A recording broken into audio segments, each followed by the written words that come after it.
Funza kuhusu freedom. Tunajifunza habari ya uhuru. Lakini uhuru wenyewe uko a bit tricky.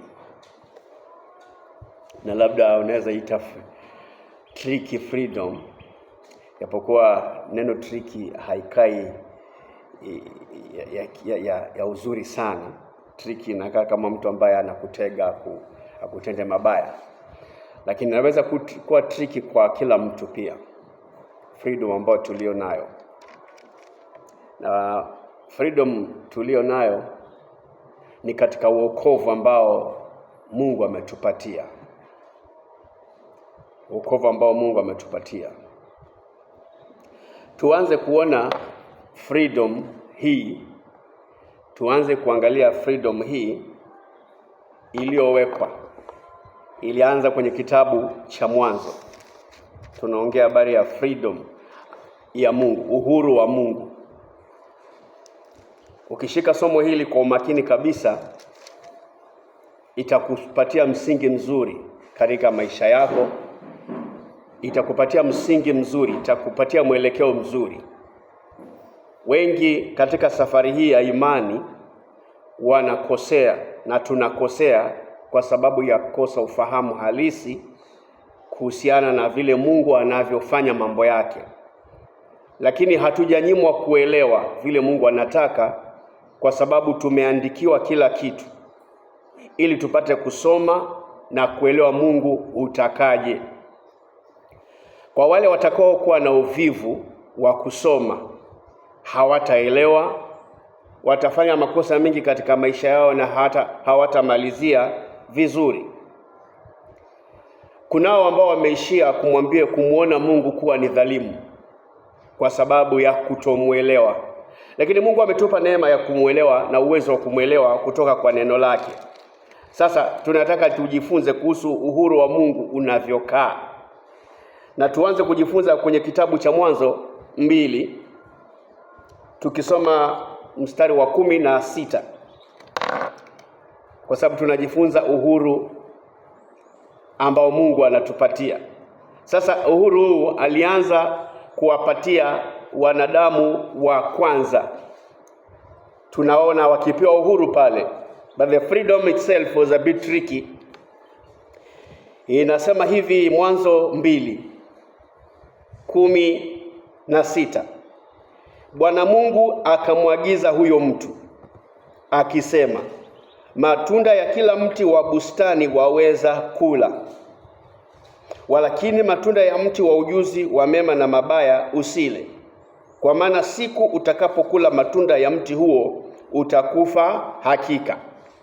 Mungu ametengeneza bustani, ameumba bustani, alafu akaumba na miti yanayopaswa kuliwa, na kuna mti mmoja ameuzungumzia ambao ni ujuzi wa mema na mabaya, wakaambiwa mti huo msile.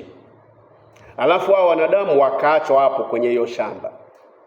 Miti ya kuliwa iliyoruhusiwa na ule usioruhusiwa pia uko hapo. Alafu anasema huu mti haupasi kuliwa. Haupaswi kuliwa. Sasa unajiuliza. Unajua nilikuwa tunafanya mkutano wakati mwingine, wakanisikia nikihubiri nikisema ya kwamba Mungu alimtupa shetani hapa duniani.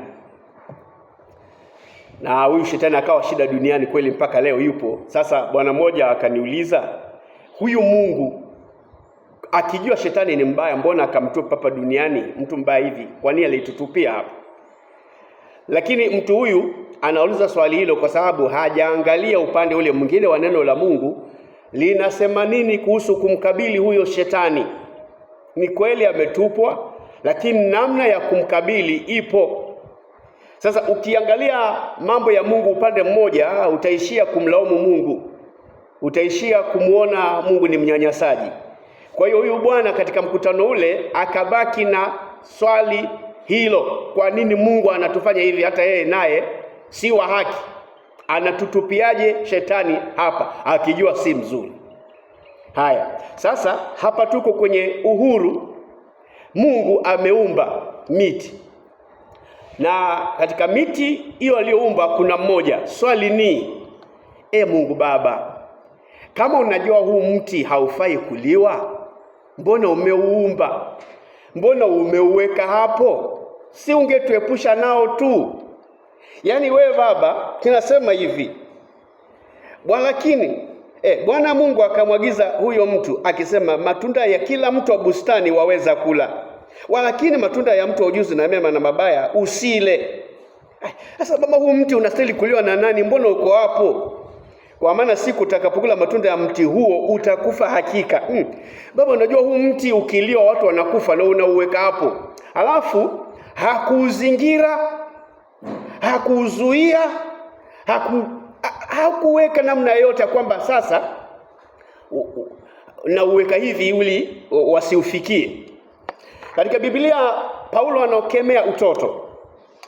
Akasema sasa hivi siongee na nyinyi kama watu wazima, anaongea na nyinyi kama watoto, kwa sababu bado nyinyi ni watu wa maziwa. Sasa neno la Mungu linafundisha kwamba watu wanastahili kukua katika wokovu, wasikae kama watoto. Ni watoto tu ambao kwa kutokuelewa kwao wanawekewa vitu mbali. Wanaotengeneza madawa hatari wanatuambia keep away from reach of children, kama nimeweka vizuri, si ndio? Weka mbali na watoto, si ndio bwana? Weka mbali na watoto. Haisemi weka mbali na kina baba wala kina mama.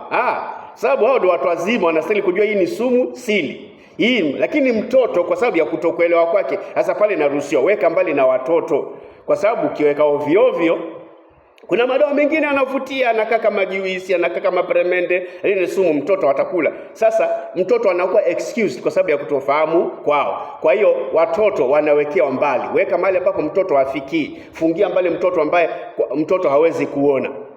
Hiyo ni kwa mtoto. Kwa mtu mzima hiyo hakuna, kwa sababu inaeleweka kwamba unafahamu kuna chakula na sumu, na freedom, uhuru uko hapo.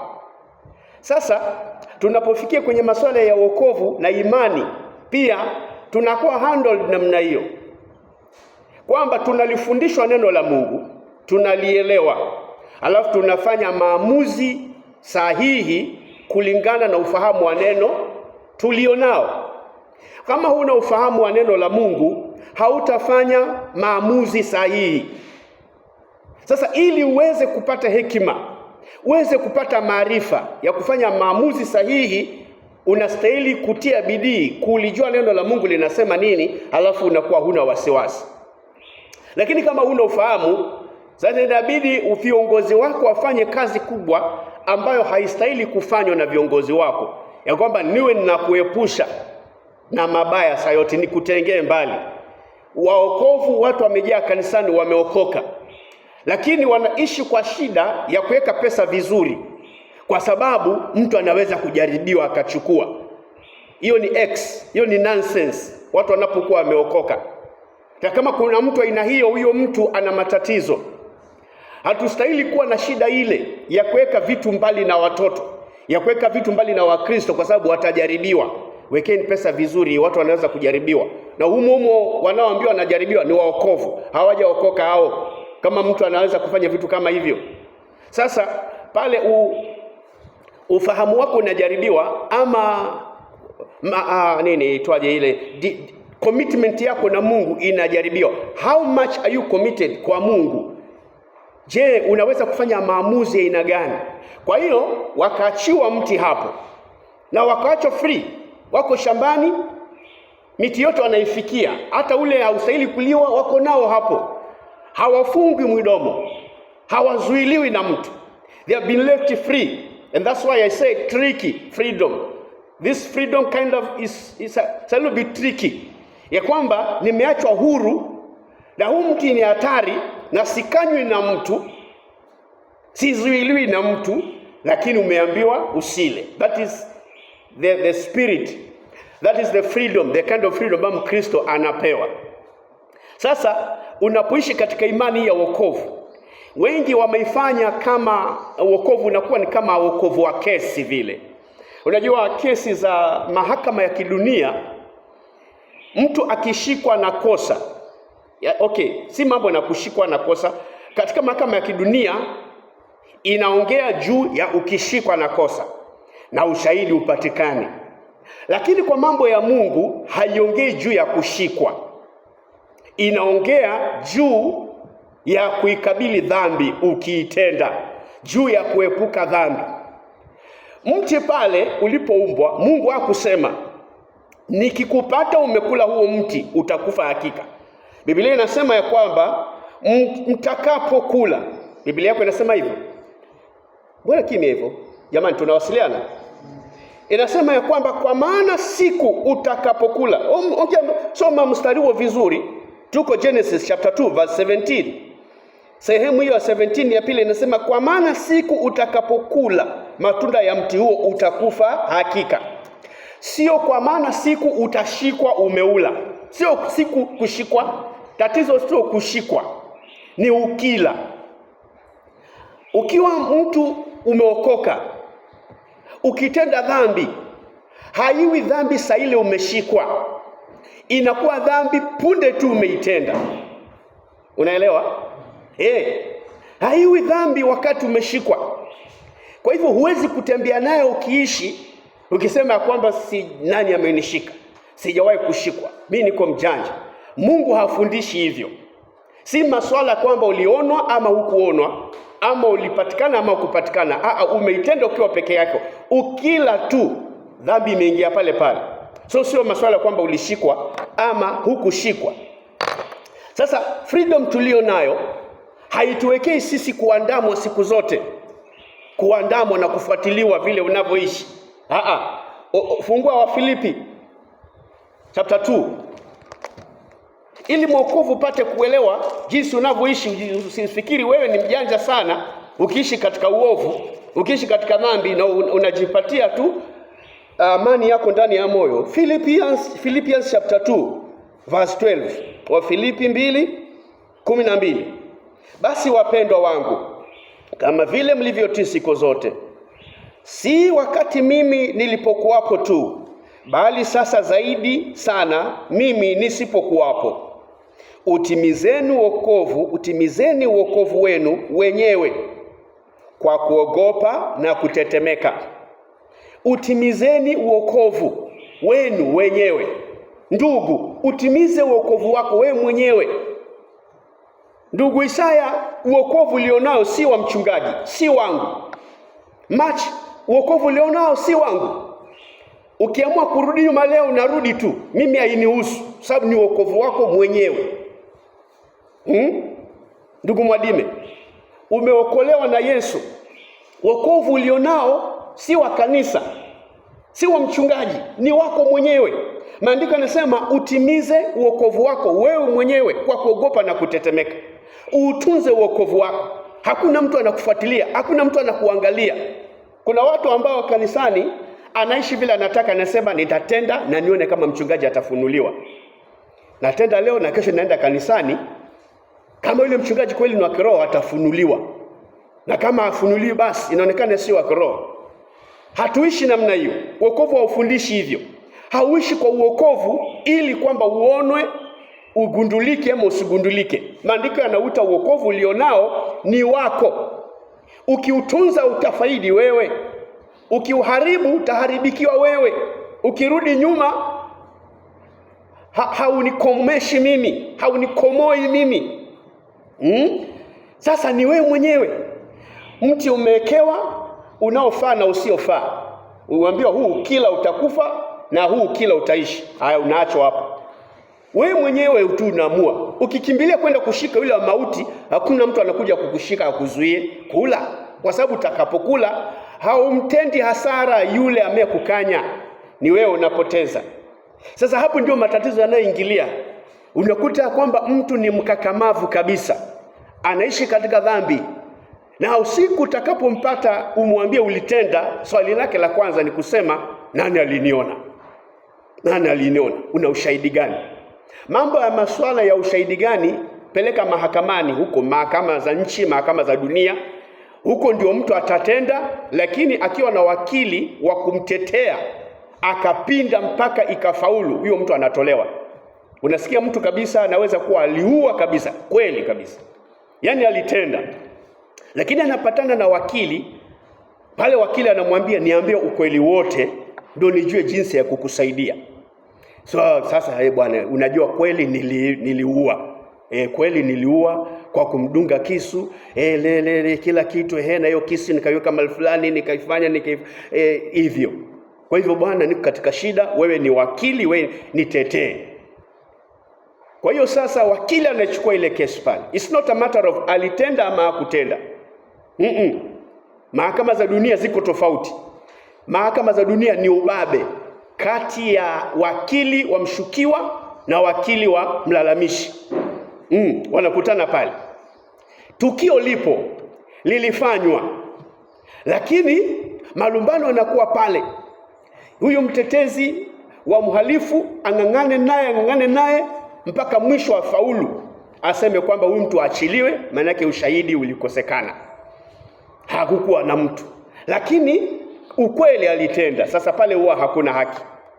Sasa mbele za Mungu haiko hivyo. Njia ya wokovu haihitaji malumbano ya mawakili. Ndio maana maandiko yanasema hatupelekani sisi kwa mahakama za duniani, kwa sababu sisi tuna mahakama ya juu zaidi, ambayo hata nikiwa peke yangu, Roho Mtakatifu mwenyewe ananihukumu kwamba hii kitu nimefanya ni dhambi, na tayari inanihukumu inisumbue, ikiniambia kwamba kwa njia hii utaangamia, kwa kiendelea hivi utakufa. Some 1 John chapter 1 verse 9. Waraka wa kwanza wa Yohana. Kwa wapi? Yule amepata some, ni andiko ambalo tunalihubiri sana. Okay, waraka wa kwanza 1 verse 9 inasema hivi: tukiziungama dhambi zetu, yeye ni mwaminifu na wa haki hata atuondolee dhambi zetu na kutusafisha na udhalimu wote. Haya, alafu twende katika Isaiah 55. Isaiah 55 verse 6 to 7. Isaiah 55 6 na 7. Mtafuteni Bwana maadamu anapatikana, mwiteni maadamu yu karibu. Sasa sikiza mstari wa 7 unavyosema: mtu mbaya na aache njia yake, na mtu asiye haki aache mawazo yake, na amrudie Bwana naye atamrehemu, na arejee kwa Mungu wetu naye atamsamehe kabisa. Huo mstari wa 7 ndio naomba uzingatie zaidi. Mtu mbaya na aache njia yake, haachishwi na mtu. Yaani wewe umesema umeokoka, lakini kwa namna moja nyingine unaishi maisha fulani ambayo hayampendezi Mungu. Njia zako si sawa, unaishi maisha ya dhambi. Maandiko pale hayakuambii kwamba ngojea siku utashikwa, atakaye kushika akupeleke ukatubu ukabadilike. Hapana, haiongei habari ya kupatikana na hiyo kosa. Inasema tu mtu mbaya, yani wewe mwenyewe ukiwa peke yako hivi, ndani yako unajua, jamani, kwa usherati huu nitaingia mbingu ya nani? Kwa uzinzi huu nitaingia mbingu ya nani? Kwa uwizi huu nitaingia mbingu ya nani? Kwa masengenyo haya, kwa uongo huu nitaingia mbingu ya nani? Wewe mwenyewe unajijua. Na sasa mtu anakuwa mjanja tu hapo, akingojea kushikwa, akingojea ushahidi utolewe. Ndugu, ulipatikana na mke wa mtu, nani aliniona? Wewe si mwokovu, wewe hujaamua njia ya mbinguni. Unataka uletewe mashahidi kwanza, watu waseme ni nani aliniona, mpaka video ichukuliwe ndio ionyeshe ya kwamba haya unakaa naye, sasa umeshikwa, angalia nani huyu. Ndio sasa ujione pale, ndio sasa uanze machozi, ndio sasa ni shetani tu, sijui nini. Yaani utie watu katika shida hiyo. Pale tuliposoma katika Wafilipi imesema utimize wokovu wako mwenyewe, kwa sababu wokovu si wangu. Swala la kusema ninakuja kanisani ninavyotaka, kama mchungaji ni wa kiroho afunuliwe, Hiyo haipo, kwa sababu uliokoka mwenyewe. Ni nini maana ya kuokoka? Biblia inasema kwa maana jinsi hii Mungu aliupenda ulimwengu akamtoa mwanawe wa pekee, ili yeyote au kila amwaminie asifanye nini? Asipotee, bali awe na uzima wa milele. Ukaamua kumwamini Kristo kwa sababu gani? Ya msingi kabisa, usije ukapotea bali upate uzima wa milele. Ama sio lengo jamani? Basi tuongeeni. Amen. Sababu ya kuokoka ni hiyo. Kumpokea Yesu ni hiyo. Anasema mimi ndimi njia, kweli na uzima. Hakuna aendaye kwa Baba pasipo ila kwa njia yangu. Kwa hiyo tunaokoka kwa sababu tunataka kwenda kwa Baba, sio kitu kingine. Sasa tunapokuwa na lengo la kwenda kwa Baba, tunaanza kumsikiza na kumpokea wewe Baba ndani ya maisha yetu. Tunaanza kumsikiza Baba anatakaje, ili kweli tuingie kule. Mungu anatuongoza namna gani kibinafsi. Na kwa sababu uokovu watu hawaokoki kwa kundi. Naweza kuwa 5 mmeketi hapo, injili imehubiriwa, ukaamua bwana mimi nimesikia injili na mimi siko tayari kuingia kwenye ule moto wa jehanamu. Tumehubiriwa vizuri ya kwamba kuna siku vitabu vitafunguliwa na kitabu kitafunguliwa, na watu ambao majina haya kwenye kitabu wanatumbukizwa kwenye zizi la moto, kwenye ziwa la moto. Mimi sitaki hiyo moto, nataka uzima, sitaki kupotea. Mwenyewe ukajinyanyukia, Bwana Yesu naja mbele zako. Sio Bwana Yesu tunakuja sisi ni wenye dhambi. Ni mtu binafsi. Unaamua mimi nampokea Yesu, nataka uzima wa milele. Ukaianza safari ya wokovu ukilenga uzima wa milele. Tatizo linakuwa ni kwamba kuwa na watu ndani ya kanisa au ndani ya wokovu ambao hawalengi uzimani. Sasa wale watu ambao hawalengi uzimani au mtatatizana siku zote, kwa sababu lugha yao ni nyingine, maisha yao ni mengine, kwa sababu hawalengi kule mnaenda. Si lazima wafike kule wanaenda. So wanaweza uzusha chochote. Ni sawasawa na kusoma na wakorofi ambao hawalengi kupita mtihani mwisho wa masomo. Wakorofi kweli, wanavuruga, wanavuta bangi, wanakoroga, wamelazimishwa kuwa shuleni pale, hawajui lengo maalum. Na kwa namna hilo wanasumbua wale wengine ambao wameamua kustadi wapite. Yule hata akifukuzwa shule babake ni tajiri. Akifukuzwa shule babake naenda anahungana kwa shule nyingine, anaingizwa huko. Yaani ni wakorofi wale, si watu wa kutegemea. Kwa hiyo tunapoishi ndani ya wokovu na watu wanaosema tumeokoka lakini hawalengi kule mnaenda, mtatatizana siku zote.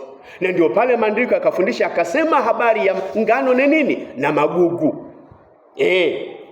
Sasa usihangaike nao sana.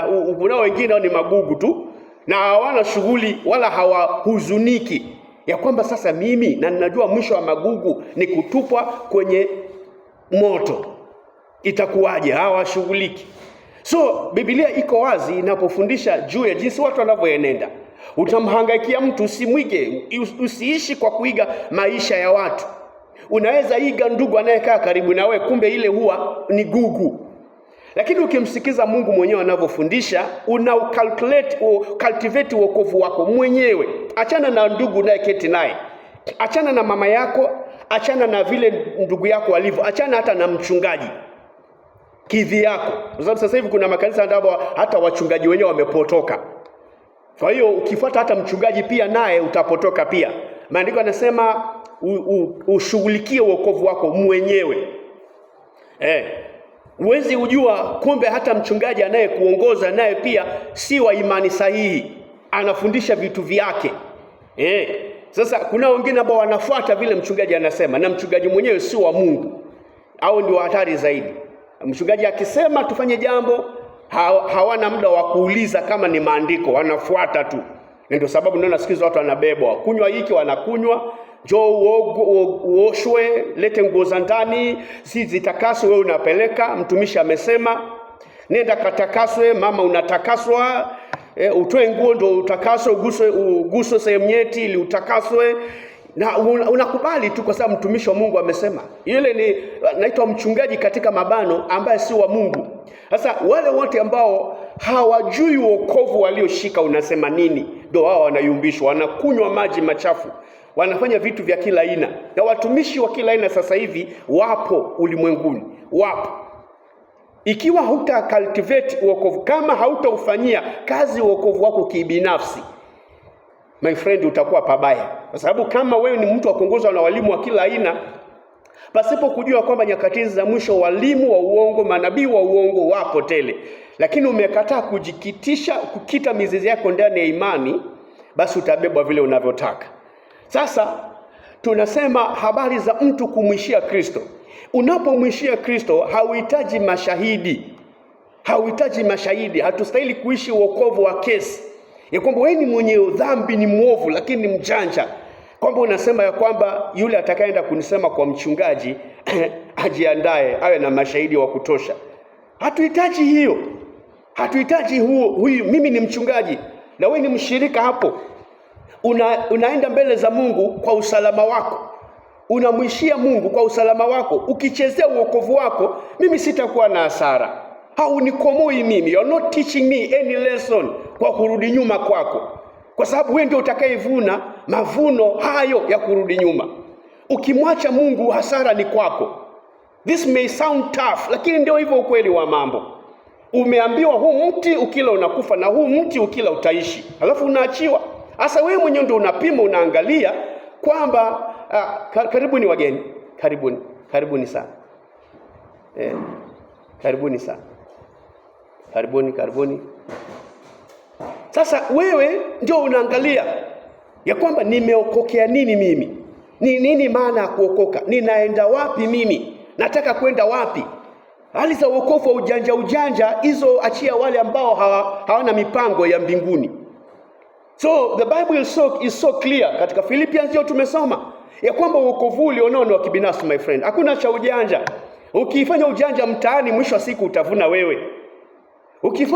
Ukisema kwamba mimi ni mjanja nafanya haya mambo, lakini wewe hamwezi kunipata kwa sababu nahakisha nafanya masaa haya na hakuna mtu wa kunishika. Ishi hivyo tu, kupoteza ni wewe. So kuna wakati mwingine inabidi mkakati utolewe. Mpaka kiongozi anasema sasa nataka ukipata ndugu anaenda katika njia mbaya, ulete na ushahidi. Jaribu uchukue hata kamera, uwe na simu yako, uchukue video kabisa ili uniletee hao watu. Hatustahili kufikia hapo. Kama wewe ni mtu ambaye mpaka uwindwe hivi ili ushahidi upeleko, hujaamua safari ya mbinguni wewe. Hatuhukumiwi kwa sababu ya ushahidi uliopatikana. Katika mahakama ya kawaida ni sawa, lakini mbele za Mungu niibe leo, hakuna wa kuniona. Hao ni wanadamu. Mtakosa ushahidi, lakini Mungu anayehukumu ananiona kila siku. Kama sadaka zikitolewa pale na wewe ni mhasibu, ukihesabu kuna zingine unatiaga mfukoni tukiwa hatupo, tutakuwa tunaenda tu, tunaishi na wewe tu na wala hatutakufanya kitu. Lakini yule mwenye sadaka hizo atakushughulikia siku ya mwisho utakaposimama unapotaka haki. Sasa pale ndo mavuno yako yanatokea. It is a tricky freedom. Hakuna mtu wa kukuuliza. Na mara nyingi hali za wokovu zimekaa ni kama jinga tu hivi. Kwa maana neno la Mungu la msalaba ni upuzi kwa wale wanaoangamia. Masuala ya wokovu inakaa upuzi kwa sababu ushikwi, upigwi, fanywe nini? Unamtendea kitu, hakupigi, hakufungi na unajisikia vizuri tu. Ujinga fulani hivi. Kipigwa kofi geuza. Lima kofi wanageuza. Lime kofi. Unajihisi kwamba wewe ni mbabe kabisa. Mtu akikulazimisha kwenda naye maili 1, enda naye 2. Vuruta yeye mjinga twende maili 2. Nimempeleka hivi tena ananiambia sawa. Mtu akikunyang'anya shati, mpe na koti. Jinga wewe nimemnyang'anya shati anaongeza na koti. Wajinga ndio wale wao, lete koti. Najisi wajinga hao wajinga unaoona wajinga, mwisho wa safari utawalilia machozi kwa sababu ya jinsi Mungu yule ameongea habari zao, jinsi atakavyowatukuza. Sasa ndio nasema kwamba kuelewa masuala haya. Sasa hiyo Isaya tumesoma, na mtu mbaya, Isaiah 55:7, na mtu mbaya na aache njia yake. Haachishwi na mtu, aache njia yake.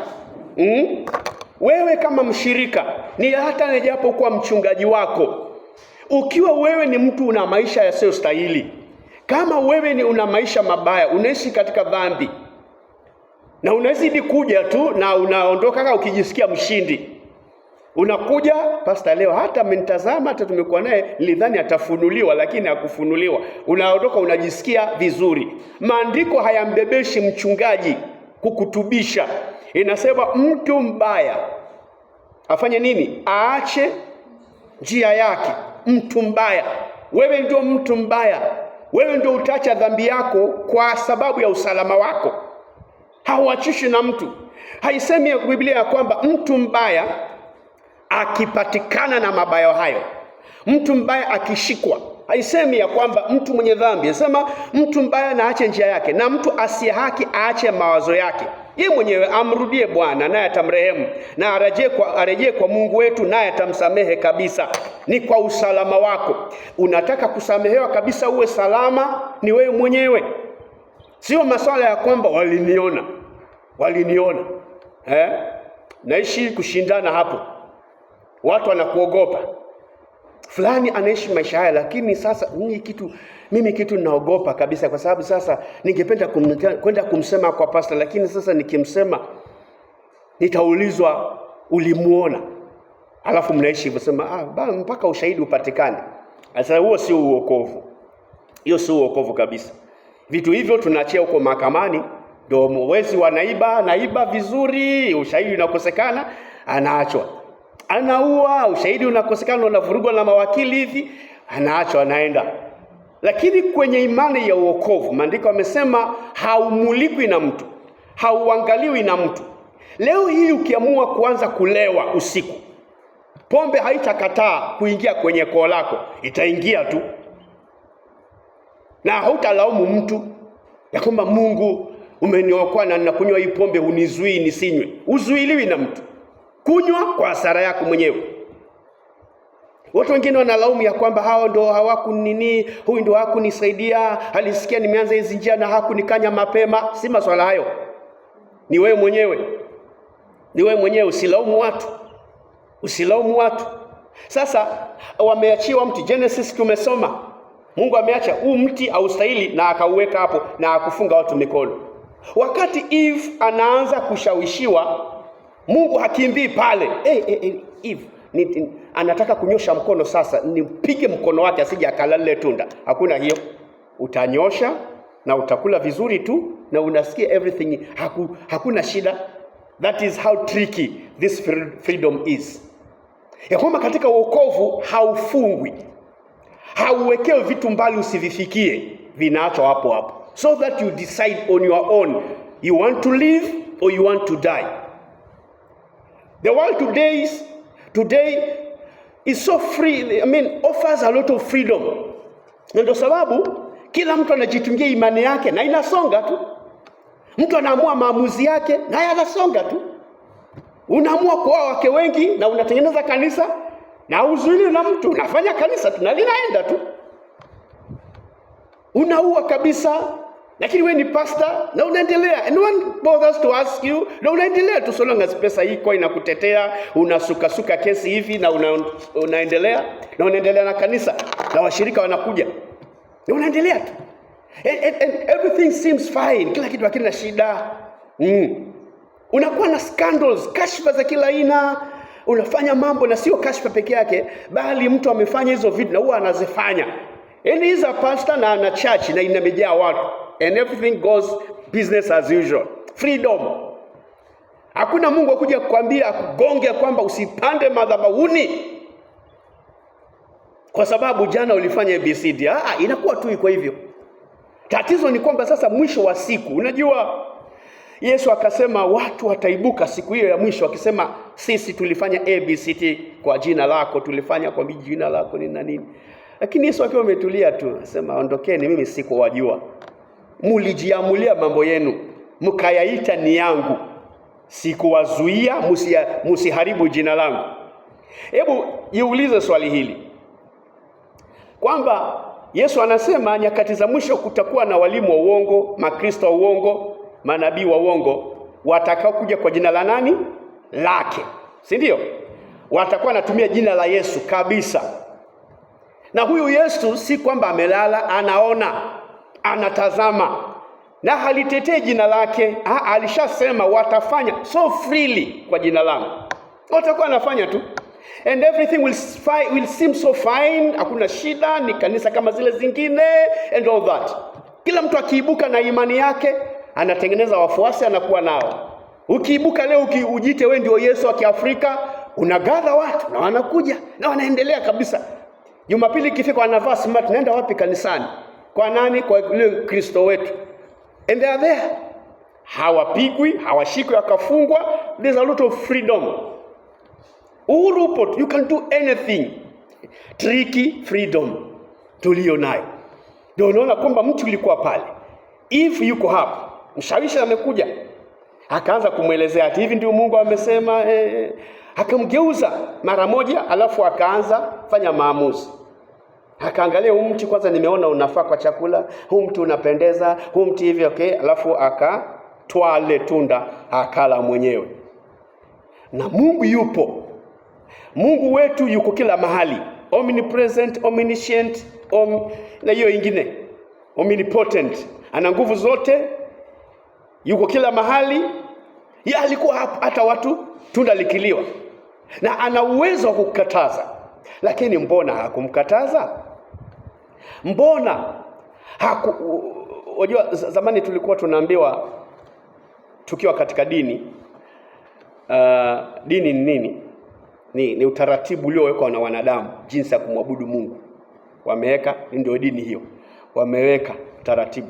Sasa tukiwa watoto wadogo tumefundishwa utaratibu ule wa kubatizwa tukiwa watoto, tukaekelewa mikono. Sasa naomba ukiekelewa mikono sasa una uhuru wa kula nini? Kula sakramenti. Kwa hiyo alikuwa tunaambiwa kwamba siku hiyo mnatangaziwa ni ndima, na mnaambiwa ukienda kuikula kama ulidanganya asubuhi ama ulifanya nini, hiyo itakusakama ama utaanza kohoa ukiila. Itakusumbua ukimeza. Kwa hiyo sasa siku hiyo ya kwenda kula hiyo kitu watu wanakuwa makini sana, ili nisije nikaila nikaanza kohoa. Kwa hivyo hiyo siku ya ndima wanakuwa makini, wanajichunga kabisa. Ndio wasikia mtu angesema usinisumbue leo Jumapili. Yani hizo siku zingine anaweza sumbuana na watu, lakini Jumapili msinisumbue, ni siku ya ibada. Okay.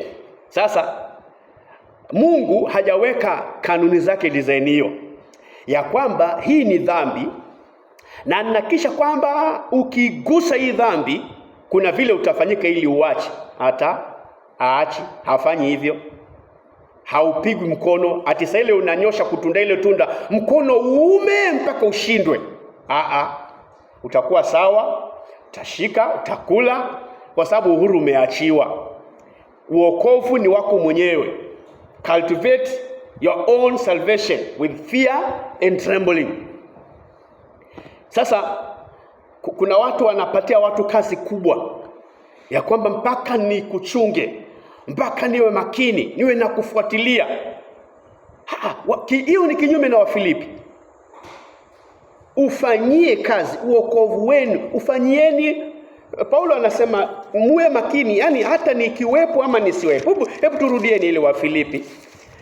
Paulo anafundisha si maswala ya kwamba mimi nitakuwepo nikiangalia. Philippians chapter 2 verse 12 inasema hivi: basi wapendwa wangu, kama vile mlivyotii siku zote. Yani wamekuwa watiifu.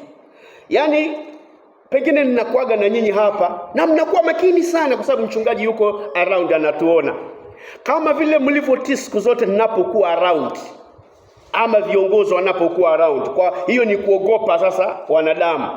Kama vile mlivyotii siku zote, si wakati mimi nilipokuwapo tu, bali sasa zaidi sana mimi nisipokuwapo. Ufanye nini? Utimizeni uokovu wenu wenyewe kwa kuogopa na kutetemeka. Uokovu ulioshika ni wako mwenyewe. Madhara yatakayokupata ukiwachilia ni wewe.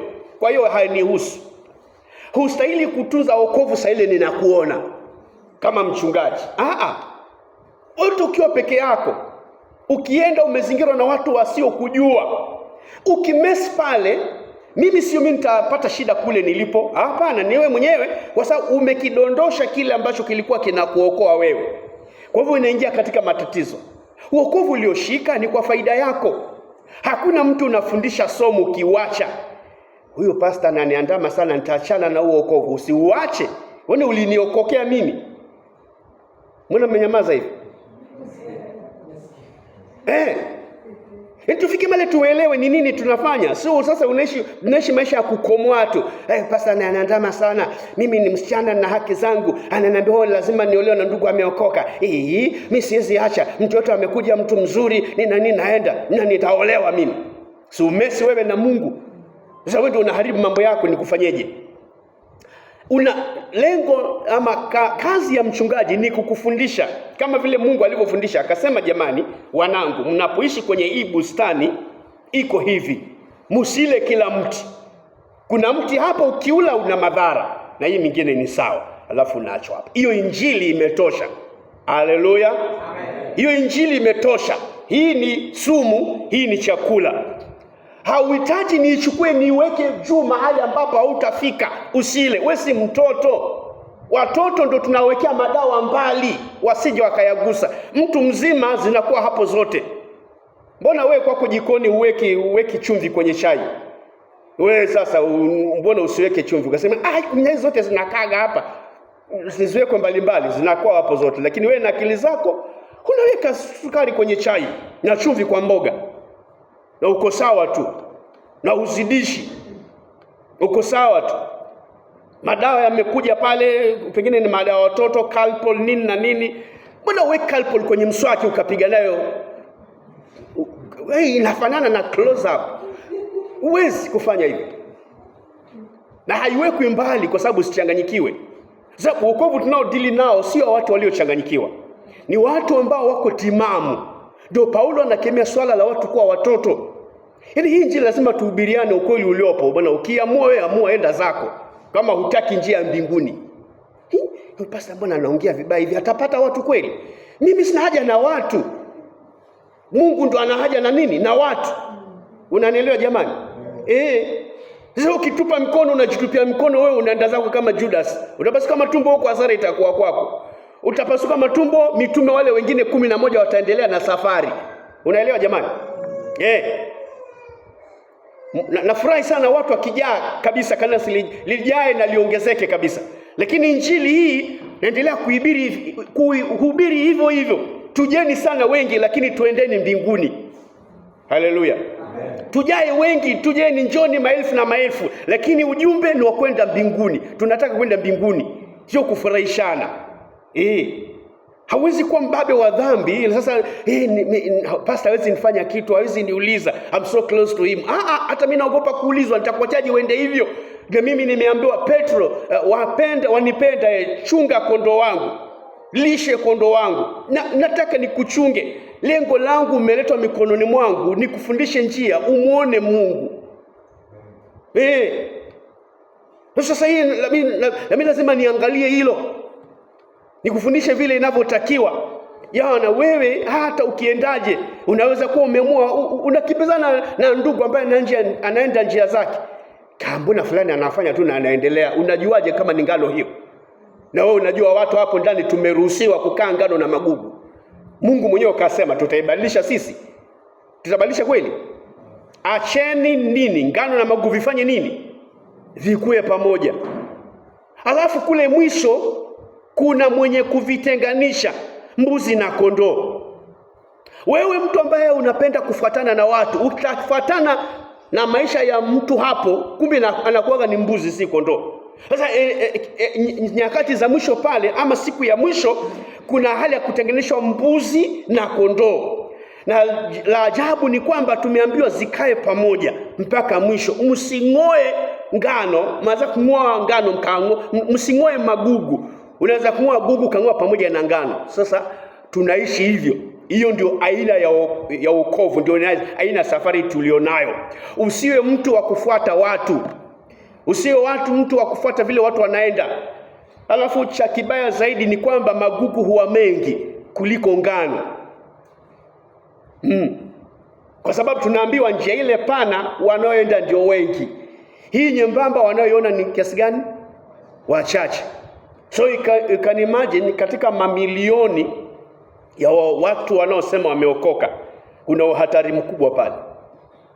Watu wasipokuwa makini, tunaweza kuwa wengi hapo ni njia pana. Unajua njia pana ni rahisi. Na watu wanataka uhuru, wanataka freedom. usikatazwe, usikanywe, usirudishwe, usinini. Ndio watu wanatangatanga siku hizi. Nataka aende anavyotaka. Akionywa, kanisa si moja, anaenda kule kwingine. Kifika kule anapokelewa hata pasipo maswali. Mbona umetoka pale? Yule mchungaji bwana, karibu hapa. Ingia tu hapo. Lakini kwa sababu matunda nayo hayafichiki, baada ya muda tu unajitokeza. Ndio maana alitoka kule. Kidogo ndugu, naomba nikuone mchungaji na namna yake. Biblia inatufundisha kwamba waonyeni wasioenenda kwa utaratibu. Kwa hiyo nimepata namna ya kukufahamu unaenenda pasipo utaratibu. Nimekuita brother, ndugu, njoo naomba tuzungumze. Naona hii ABCD unayofanya itakuingiza pabaya. Geuza hizi njia.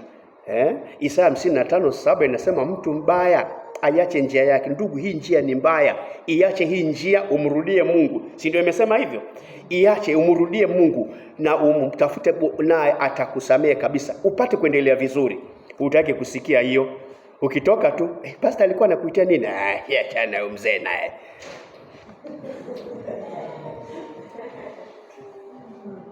Nini? Jaribu kuniletea za ovyo. Nisiende hapa, nisiende nini, nisiende hivi. Kanisa mimi hata sioni kama nitarudi hiyo kanisa tena. Kwa hiyo memwaje? Makanisa ni mengi. Anaenda kwingine. Nia ya mchungaji ni kukusaidia. Hiyo ndio kazi tumepewa. Nikipata namna ya kuona kwamba umeanza itakupoteza, ni lengo, ni wajibu wangu kuambia ndugu, rudi. Na wewe kama unalenga mbinguni kweli, utanisikiza kwa bidii yako yote. Na utakuwa tayari, hata kama utakuwa tayari, hautaanza kuniuliza pastor ni nani ameniona? Pastor umepata hizo habari? Ni nani amekuambia? Ketisha huyu mtu hapa aseme aliniona wapi? Ndugu, kwa tabia hii nani alisema? Ni nani alikuambia? Watu wanaharibia watu majina. Nani? Nani aliniona? Okay, basi njoo Jumapili ijayo tuketi wote pamoja na fulani aliyekuona mahali. Halafu tunaketi hapo. Haya sasa, ndugu, ulikuwa unasema huyu dada alifanya nini? Mimi nilikuwa hapo na alifanya ABCD, nilikuwa namtazama. Unakumbuka pale ulipokuwa na kina fulani walikuwa wameketi hapo, wewe hukufanya ABCD? Halafu ndio unaangusha macho sasa. Halafu mchungaji anakuuliza, ndugu, sasa unasemaje? Na machozi juu. Ni shetani tu. Sasa hii usumbufu wote mpaka uitiwe mashahidi, ni ujinga wapi huo? Wewe ulijua ulitenda. Pale tuko wawili na kuuliza, ndugu, ni kweli unafanya ABCD? Si ukubale pale kama kweli wewe unalenga mbinguni, pasipo kusema mpaka fulani waitwe, pasipo mashahidi. Dhambi yako unaijua, sema mchungaji nisaidie, ndugu nisaidie. Naweza kuwa hata si mchungaji, ni ndugu amekuita, ndugu naomba unisaidie, kweli nina shida hii. Wacha kuleta shida za kusema mpaka uitwe mashahidi. Biblia haiendi hivyo. Kama umeghafilika, una shida, kubali, ndio kupona kwako kwa haraka. Ili kwamba sasa usaidike. Wacha ubabe huo wa kusema unatenda mimi ni mjanja, nitafanya na kuna kunishika. Na mtu akinishika mpaka jiandae vizuri. Mimi si rahisi hivyo. Ukijitia unaenda kunisema kwa mchungaji ujipange vizuri, basi mnaogopa yale macho. Mnamuona kabisa, yale macho alitoa. Mnaenda kusema.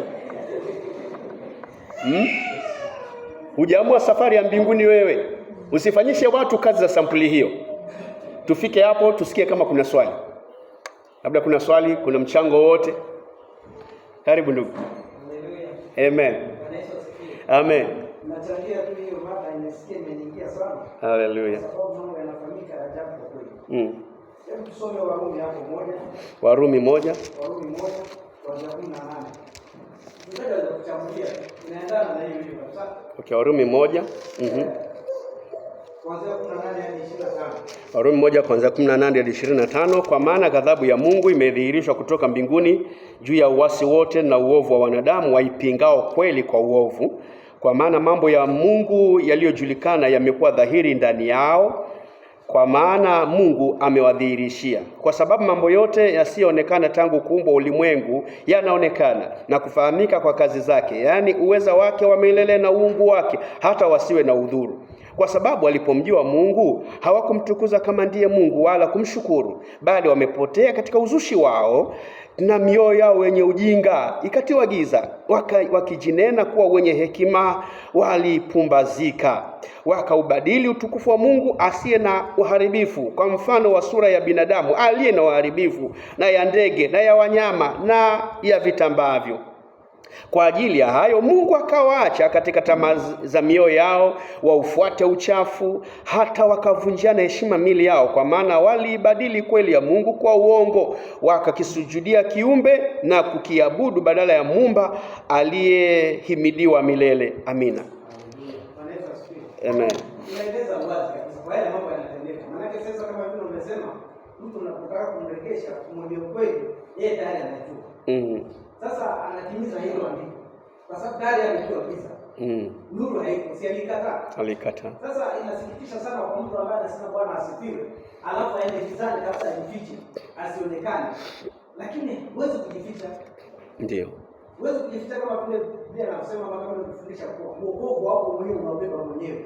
Huwezi kujificha ati mimi sionekani ama nani aliniona, mpaka unipatie watu kazi nyingi kama hiyo. Kwa hivyo hapo ukiangalia la msingi kuanzia mwanzo vile tumeanza kusoma katika shamba la Edeni. Kwa nini ule mtu uliyekuwa pale? Uliyekuwa pale Mungu alikuwa anataka kuona utiifu. Hadi leo anataka kuona utiifu. Yes. Maana ukitii, Biblia inasema ukitii utakuwa mema ya nchi. So kama wangetii wasikubali ile shetani waliohubiria pale uongo, mambo yangekuwa vile. Lakini kwa sababu Mungu mwenyewe alitaka kuona utiifu wako. Kwa hiyo hata leo Mungu anataka kuona utiifu wako. Ndio. Sio tu basi akikuona mtafanya kwa sababu sionekani. Mungu anataka utii neno lake hata kama uko peke yako. Kama unalitii neno na unatarajia mbingu, lazima uwe kama wanafunzi wa Yesu. Kwa sababu tunaitaka mbingu. Kwa hiyo tunachotakana hapa katika mwokovu ni utiifu. Si askari ya kuchunga, hapana. Neno la Mungu nalitii namna gani? Na kama utakuwa utii, basi tayari utatuagiza kama vile tena unatuagiza unatolewa ile nuru, maana bali ufuata giza. Kwa hivyo ni sisi tu wajane, tusipe shetani nafasi ya kusema shetani alikudanganya. Hapana, ni tamaa zao. Biblia inasema ni tamaa zao tunafanya wakaingia katika ile mtego wala sasa. Ndio. Kwa hivyo inafurahisha sana. Amen. Tunapojua neno la Mungu na kutembea nalo. Yes. Maana hata wewe utaogopewa. Ukifika mahali kushuhudia unasema unakuwa sasa tayari mwenyewe ushazingirwa. Ushazingirwa tayari na ule wako wa Mungu. Kwa hivyo utakuwa katika ile mitego, hata wenyewe wataona haya, maana wanakujua wewe nani. Lakini usiposema lolote, basi wewe unawekwa ndani yake mambo yote, na yanakuwa sasa ni kama wewe vile watu wanasema sasa magugu na ngano zikae pamoja. Basi mimi najua ni ngumu, lakini mimi sina shida. Bwana asifiwe. Amen. Kwa hiyo tuwasaidie sana. Amen. Kuna mkono mwingine mahali? Yes.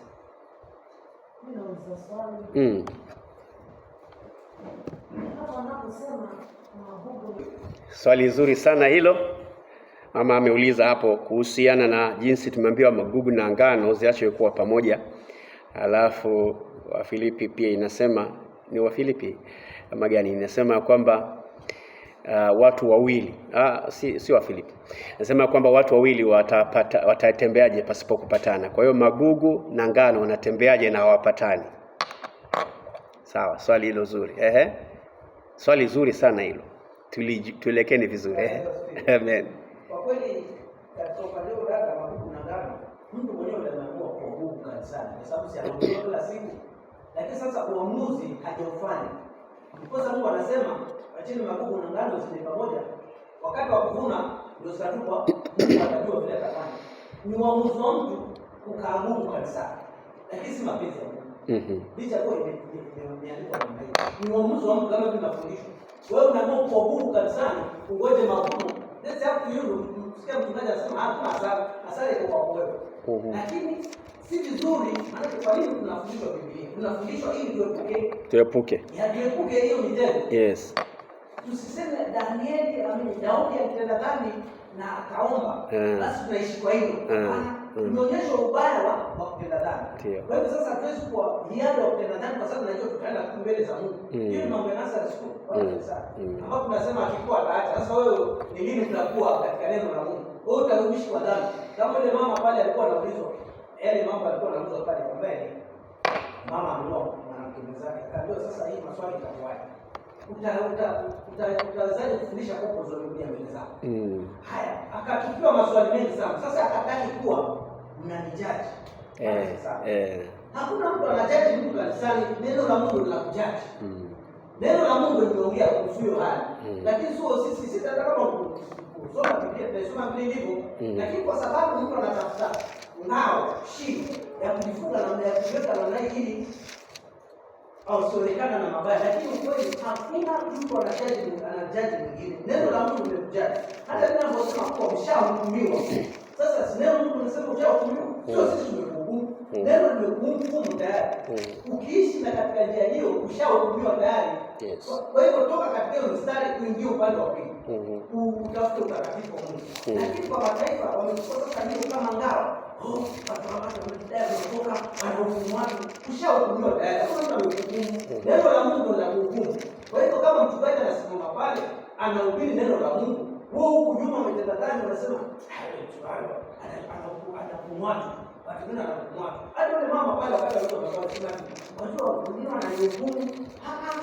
Hiyo dhambi yako ambayo unaishi ndani ndio inakuhukumu. Maana Biblia inasema ukiishi katika njia hii basi hakuna uzima wa milele. Sasa kwa hivyo ni magugu, uamuzi wa kuwa magugu wewe mwenyewe. Ndio sasa wakaachilia akasema wacha ale pamoja. Sio wameamua wakati kugeuka. Wakati wa mavuno mimi najua tutavuna vipi.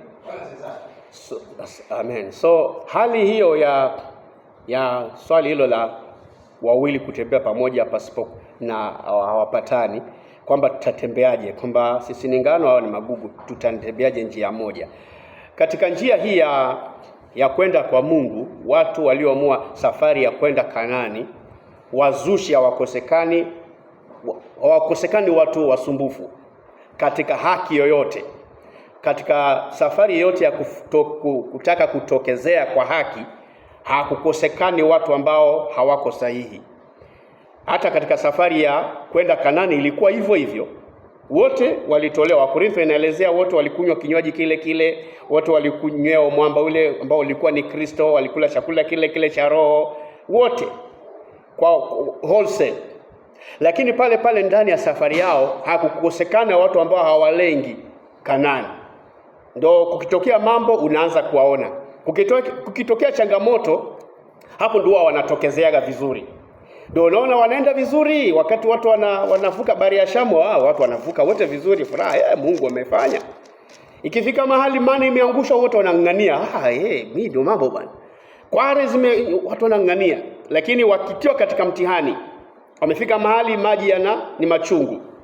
Sasa unaanza kuwaelewa, ngano inaanza kujitokeza vizuri. Tulikuambia hii mambo ndio tulikuambia. Kumbe hata katika kutolewa kule walikuwa wanabishana. Bwana tungekaa hapa ndio kuzuri. Ndio maana wanajieleza wenyewe kwamba Musa tulikuambia pale tulikuwa tunatoka. So that means walikuwa wanabishana wengine. Bwana tubaki hapa ndio sawa. So wanaenda tu, lakini hawaamini hii safari. Hawaiamini, hawaiungi mkono. Ndio maana kitokea changamoto kidogo, si niliwaambia. Nilikuwa ninangojea tu. Niliwaambia unaona hii mambo. Kwani tulikosa makaburi pale Musa tulikuambia. Sasa tumekuja hapa. Haya, wanaendelea hivyo. Walisumbua siku zote, lakini wote ni wana wa Israeli. Neema ya Mungu ikimwaga wanakula wote, kila kitu wanasherehekea kila kitu. Lakini wamegawanyika. Na ndio unaambiwa wakati wanaingia nchi ya Kanaani. Kabla ya hapo safarini wengi walianguka. Mungu aliwahukumu. Wengine walimezwa na ardhi, wengine walikufia. Wengi hawakuweza kufika ijapokuwa wote walitoka. So hii safari huwa iko hivyo. Utatamani sana kuwe na ngano tupu ili muelewane, kama vile mama anauliza tutaendaje sasa, watu wawili hatupatani. Itakuwa hivyo sababu Mungu ameiweka hivyo. Na wakati mwingine ni kwa ajili ya rehema za Mungu, kuna mtu pale anazidi kumhifadhi, kumsaidia, yamkini anaweza kutubu akabadilika. Kwa sababu neno la Mungu linapohubiriwa kuna mtu pale litamgusa na atabadilika. Na akamwambia hapana, mimi nimeamua I have to rededicate my life to God. Sasa nimheshimu. Na mtu anabadilika kwa sababu neno la Bwana linapohubiriwa lengo lake ni kugeuza kila mmoja, sio kumtia katika hukumu. Ndio sababu Ninawi walipokuwa katika uovu, Jona akatumwa. Mungu alikuwa amekasirika, akatuma Jona ya kwamba aende waambie within 40 days wasipotubu nitawaangamiza. Na waliposikia hiyo, walikuwa ni watu wanaostahili kuangamizwa kulingana na maisha yao. Lakini walipokubali kugeuka, Mungu ni wa neema, kama vile tumesoma katika waraka wa Yohana wa kwanza, 1 John chapter 1 verse 9, ya kwamba tukiziungama dhambi zetu, yeye ni mwaminifu na wa haki kutusamehe na kutusafisha na udhalimu wetu wote. So mtu yule ambaye anaishi katika njia zisizofaa ameshauriwa katika kitabu cha Isaya tulichosoma 55 mstari wa 7, ya kwamba mtu yote atakayeona hii njia jamani itanipoteza na ana haja ya kurudi, anaruhusiwa tubu na abadilike kabisa. Kwa hivyo tunaweza kuwa watu 20, alafu magugu ni 13, ngane ni 7. Lakini neno la Bwana linapohubiriwa kuna gugu moja limekubali sitaki kuwa gugu tena, yamepungua. Ndio lengo la Mungu tunaposafiri pamoja, kwa sababu watu hubadilika maisha yao, kwa sababu kuna nafasi hiyo ya watu kubadilika. Ndio maana nasema mtu mbaya, tunaishi hivi lakini mtu mbaya na aache njia yake. Unalisikia neno la Bwana, unajiuliza maswali, naenda hivi mpaka lini? Neno la Bwana linakushauri kuna room hapa ya kusamehewa, naye atamsamehe kabisa. Usamehewe, ujiunge na ngano wenzio, ukae vizuri. Kwa hiyo hatuwezi kueradicate magugu as much anaweza kukuudhi kwa pamoja nasi. Haiwezi kueradicate. Tatizo hauwezi kuyaondoa. Shambani ndio tunalima tunatoa, lakini kwenye shamba la Bwana yanakuaga hapo. Ile neema inakuwepo. Wewe ni kuyaelewa tu. Cha msingi ni kwamba usiishi kwa kufuata watu. Unaweza kufuata mtu kumbe yeye lengo lake sio lingine. Kuna wakati mmoja kama tunakumbuka, wakati spies wametumwa 12 kwenda kusurvey ama kuspy nchi, kwenda kupeleleza nchi. Wamerudi wale 12. Wawili tu, Joshua na Caleb, ndio waliposema we will make it. Wale 10 walisema haiwezekani. Wakati Caleb na Joshua wanasimama kusema tuendeni, maandiko yanasema watu wanataka kuwapiga mawe hao waliosema ukweli. Wawili wanasimama kwa Mungu na lile kundi lingine linataka kuwapiga mawe, kwa sababu wewe unasema nini? Ile nchi mbaya, watu warefu namna hiyo, unatukusudia tukaangamizwe. Wewe unataka kuwapiga mawe. So you can imagine watu waliosimama na ukweli, watu wanataka kuwapiga mawe. Kwa sababu na hao wote ni Waisraeli, waliotaka kuwapiga mawe sio watu wa Kanaani, sio mataifa, ni Waisraeli wenzao tu. Kwa hiyo tunaweza kuwa na wokovu hapa wa Kristo hapa, tunaenda hivi, lakini nia zao ni zingine. Ndio sababu kitokea changamoto tu tayari unasikia lugha yao unaishangaa. Jamani turudi. Hiyo inasema kwamba wakaanza kutengeneza viongozi wao warudi Misri. So kuna watu tunasafiri nao, lakini kileo bado iko wapi? Misri tu. Lakini tuko nao ni wa Kristo. Lakini Mungu anapenda laiti wangegeuzwa. Ndio sababu Warumi mlango wa 12 mstari wa 1 na wa 2 pale inasema basi tutoeni miili yetu ya dhabihu iliyo hai na tusifuatishe namna ya dunia hii, bali tugeuzwe. Unaweza kuwa unaishi maisha ambayo unafuatilia namna ya dunia ndio maisha yako na unafikiri uko sawa, lakini neno la Mungu linakuambia unastahili ugeuzwe. So kwa mtu ambaye yuko interested kuona uzima wa milele, kwa sababu ndio tumeambiwa kila mwenye matumaini haya aogope asije akakosa ile nafasi. Kwa hiyo naweza kujibu, nimejibu swali hilo labda kwa namna ndefu, lakini ipate kueleweka.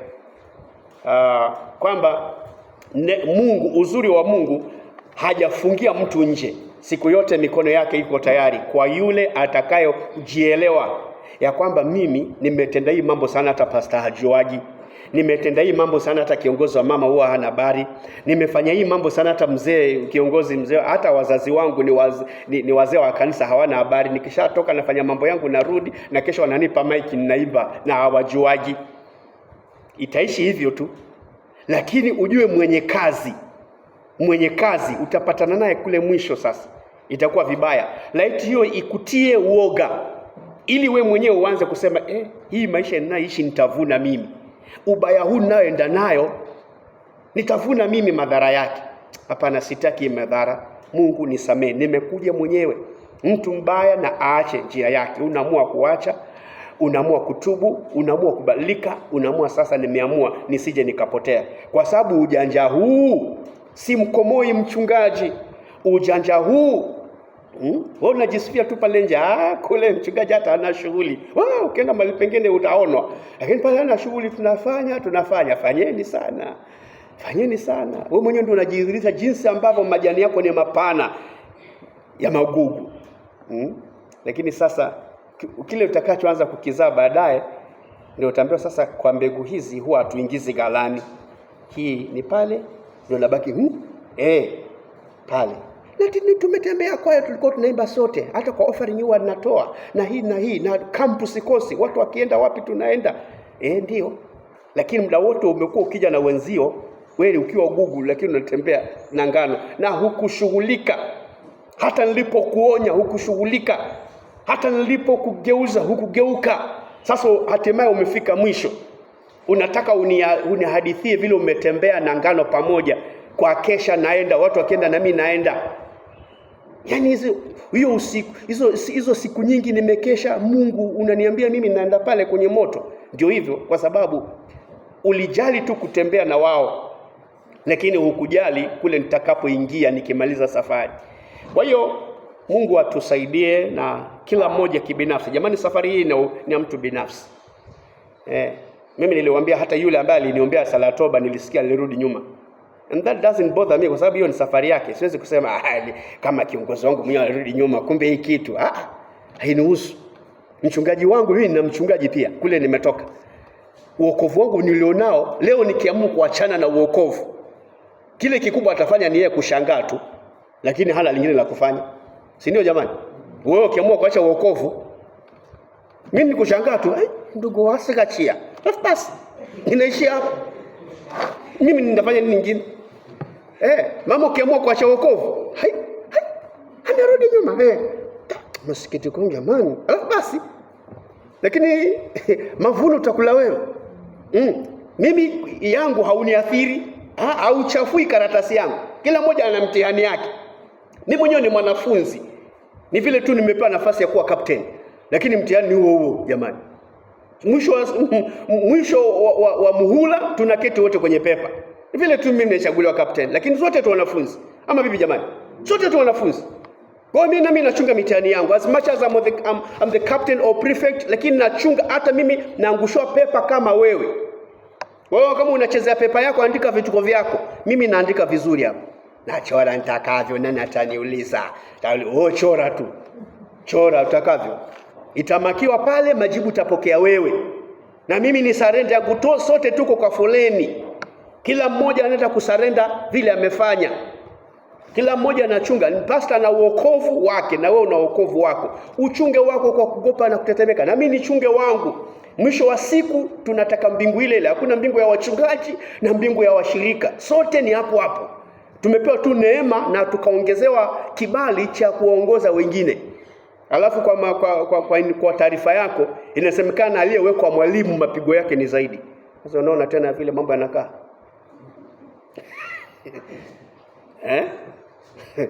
Ndio maandiko yanasema hivyo. Yaani sasa mimi hapa ndio namulikwa zaidi. Sasa usione rais tu hivi kundi lote limekaa linanisikiza. Mimi nina kibarua kikubwa zaidi. Nasema nini hapa? Hao watu wameketi hapa ninawaambia nini? Kama naambia upuzi, nitakutana na majibu huko. Naenda kutoa. Niwe makini, wa kondoo za Kristo wameziweka. Mimi si kondoo zangu. Mimi ni kondoo wa Kristo. Unanielewa? Mimi sina washirika ni wa Kristo Yesu. Sasa si ndio nani? Yesu alimwambia Paul, "Wanipenda? Ndio nakupenda Bwana. Chunga kondoo wangu." Si ndio bwana? Yesu anasema chunga kondoo wangu. Kwa hiyo kondoo, wewe Petro ni mchungaji, lakini kondoo ni wa nani? Ni wangu. Kwa hiyo nyinyi kondoo wa Yesu. Mimi Petro hapa nasimama, nina wajibu hakikisha kwamba nakupa chakula sahihi. Nisipokupa chakula sahihi nitaulizwa. Ndio maana sasa mimi sitaki uishi vibaya, nitasikitika mimi, maana natakiwa nikurithishe kule. Nikufundishe jamani, geuka uingie.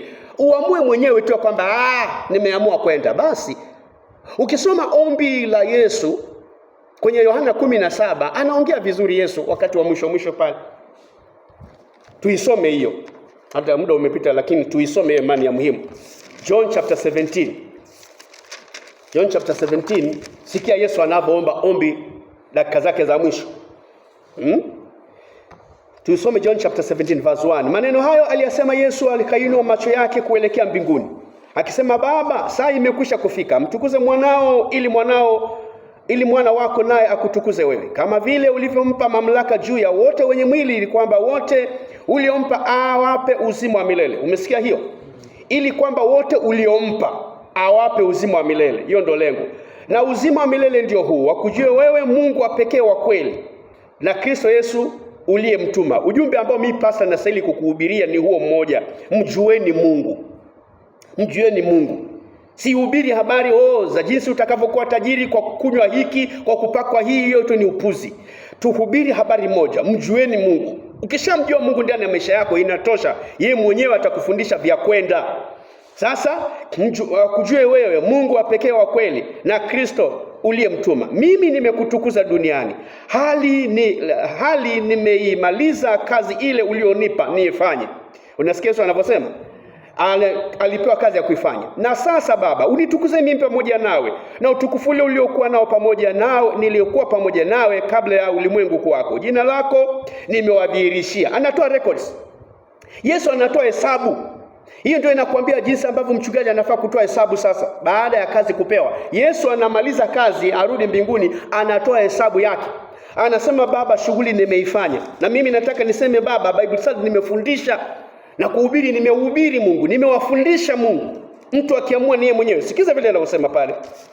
Inasema ya kwamba nimewadhihirishia, verse 6. Jina lako nimewadhihirishia watu wale ulionipa katika ulimwengu, waliokuwa wako. Unasikia hiyo? Kristo amenipa nyinyi watu ambao ni wake, sio wangu mimi. Haya, so inaelezea hapo. Hii inatupatia picha ya mchungaji na washirika wake. Nimewadhihirishia watu wale ulionipa mimi Kambale, watu wa Tausa ulionipa mkononi mwangu, ambao ni wako sio wangu, ukanipa mimi. Ndio maana unaweza kuta mshirika wa pastor yule, lakini ni hivyo tu, nimefanya kupewa, lakini mwenyewe yupo. Na neno lako wamelisikia, wamelishika, mshike. Si ndio jamani? Mshike. Na neno lako wameshika. Sasa 7. Sasa wamejua ya kuwa yote ulionipa yatoka kwako. Mchungaji akisimama asiongee vitu vyake, aongee aliyotoka kwa nani? Kwa Mungu siku zote. Ndio wajibu huo. Kwa kuwa maneno ulionipa nimewapa wao. Tunaenda pamoja? Maneno ulionipa nimewapa wao. Nasimama hapa kwa kukupa maneno ya Mungu, sio vituko vyangu. Sio mambo ya KAG, sio mambo ya dhehebu fulani. Ni yale Mungu anasema. Sio vitabu vya kando vimetungwa kidini. Hapana. Maneno ulionipa nimewapa wao, nao wameyapokea. Jamani, mmeyapokea? Haya, wakajua hakika ya kuwa nilitoka kwako, wakasadiki ya kwamba wewe ndiye uliyenituma. Sijui kama mnaamini kama vinatumwa na Mungu.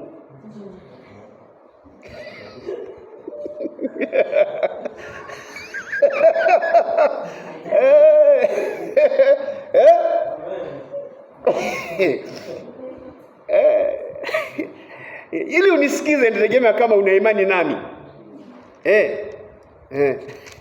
Ndio uniamini, ndio unisikize, ndio upokee mambo yangu. Lakini uzuri sikuletee yangu.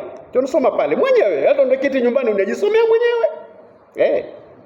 Kitabu cha notes zangu kiko mbali sana pale. Nadili na neno langu moja kwa moja. Haya. Verse 9. Mimi nawaombea hao. Nawaombeaga sana nyinyi. Nawaombea kabisa. Si uombea ulimwengu, bali hao ulionipa. Nikienda mbele za Bwana naombea Bwana washirika wa kanisa la KAG Tausa. Huomba hivyo mimi. Kwa sababu nasema si uombea ulimwengu. Ikifikia kuombea ulimwengu nawaombea tu, nawaombea. Bali hao ulionipa, kwa kuwa hao ni wako. Na wote walio kwangu ni wako. Sasa unaona hapo? Mimi sina mshirika Bwana, ni wa Mungu. Na walio wako ni wangu. Pale amenipa neema kwamba wewe kumshirika wa Pastor Kambale unaitikia, haujatenda dhambi. Nami nimekutukuza ndani yao. Wala mimi simo tena ulimwenguni, lakini wao wamo ulimwenguni. Nami naja kwako Baba mtakatifu, kwa jina lako ulilonipa, walinde hawa ili wawe na umoja kama sisi tulivyo. Nilipokuwa pamoja nao mimi niliwalinda kwa jina lako ulilonipa. Verse 12. Tunaangalia hapo. Ndio wajibu mchungaji anapewa. Nilipokuwa hapo pamoja nao, mimi niliwalinda kwa jina lako ulilonipa, nikawatunza. Na stahili niwatunze. Ndio maana nakuwa makini niwaeleze, jamani, usikose mbingu, nikutunze. Niliwatunza. Huo ndio wadhifa wa mchungaji. Tumefika wapi? Mstari ngapi? Hivi tusome pamoja jamani, ama napiga kelele tu hapo. Nikawatunza 12. Wala hapana mmoja wao aliyepotea, isipokuwa nini? Ila yule mwana wa upotevu, ili andiko litimie. Haya, ila yule mmoja. Kwa hivyo Yesu Kristo alipopewa hawa, akawatunza, isipokuwa mmoja tu ambaye alijichomokea. Na sasa wewe naye ilikuwa na sababu ili andiko litimie. Sasa sijui kama wewe ukiamua kugu unataka kutimiza maandiko gani. Sasa unataka kutimiza maandiko, lakini hasara kutimiza maandiko mengine. Basi Juda, jamani, kama umemaliza kutimiza maandiko, si ungerudi ukilia kwa Yesu. Useme nakubali nimekosa, naomba kusamehewa. Apate kupona dakika mwisho, lakini alitupa mikono asema naenda hivyo. Sasa ilikuwa tunakupa hiyo kwa kiduchu ili uone nafasi ile mchungaji amepewa. Hizo ndio record, aina record na style nipeane. Nina wajibu mkubwa tu, mchungaji ana wajibu mkubwa tu. Watu wa Mungu wanapoketi hivi, you're not my property, na siwezi kuwapeleka ninavyotaka. Ninaangalia mwenye hawa kondoo anatakaje. Vile Mungu anasema ndio mimi nasema. Si wabuni vitu, ni waangalie hivi na nasema mama, hiyo rinda Bwana ananionyesha umpatie mke wangu kwa faida tu hivi. Nakuletea vitu ambavyo Mungu hajasema. Ndugu, hiyo shati umevaa once, nasikia tu Roho Bwana akiniambia usivae mara ya pili, upatie mchungaji. Nimeweka hii gari yangu mafuta mwenyewe siku zote. Roho Bwana anasema kwamba nisiiweke gari mafuta mwenyewe, na msipoiweka gari, mkiacha nikiweka mwenyewe, msinilaumu. Na mnaingia uoga, mnakusanyana tayari. Jamani, mmesikia mchungaji vile amesema, mimi naogopa. Mnaanza kufanya vituko. Sasa hivi watu wanateka advantage. Watu wanajua kina mama huumwa na viuno tu. Nasikia tu Roho Bwana anasema kuna watu kama 10 wanaumwa na viuno. Ukose watakuja, wamegongwa na magoti watakuja.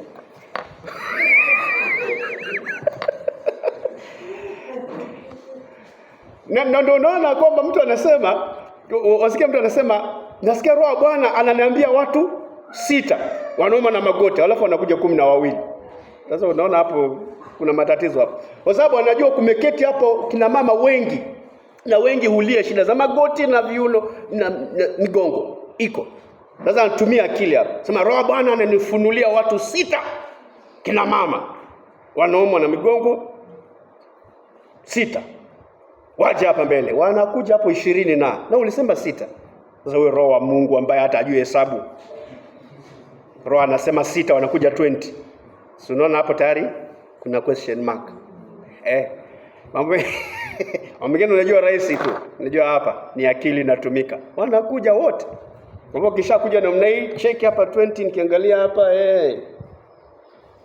siombi leo, sitawaombea leo. Nasikia Roho Bwana ananiambia Jumapili ijayo ndio na sadaka nzuri. Leo shida itakuondokea. Weka ndani ya bahasha na usiweke pesa makelele. Mungu apokee coins. Weka pesa iliyotulia. Na weke kuanzia 1000 kwenda juu. Mungu ananizungumzia kwamba hiyo shida itaondoka. Hautomwa na mgongo tena. Kweli baba. Na mnarudi sasa nyumbani. Tafutie 1000. Tafutie 2000. Wakina mama 20 Jumapili ijayo wamekuja na babasha yao, kila mmoja 1000, 2000, 2000. Weka. Waandiko majina. Ndiko majina kabisa. Ndio wanabwaga pale, mchungaji anasema kwisha. Hiyo school fees ya mtoto wangu hiyo imeenda hiyo. Maana hiyo 40,000 hiyo tayari, na pale nilikuwa ndio 37, hiyo nimeclear. Wajinga ndio waliwao ndani ya moyo hawaambii. Kama sai tayari nimeclear school fees. Toka hapa ni hesabia hizo na si dondoke hata moja, hesabio hiyo. Wana wale hawajatoa, Mungu anakufuatilia. Sikupata lakini mimi naogopa. Mnatishiwa tu. Kwa hiyo tuone makini, ulimwengu ndio huu sasa. Ndio huo uko hivyo. Ndio huo uko hivyo. Jamani, tufike hapo, tunaweza endelea sana mpaka jioni. Alafu mnaanza kusinzia. Ninaomba tufungie kwa mambo tu. Kwanza tujeni huko tumtolee Bwana, alafu tuingie kwenye tuombe, alafu tumalizie. Mungu awabariki jamani. Amen.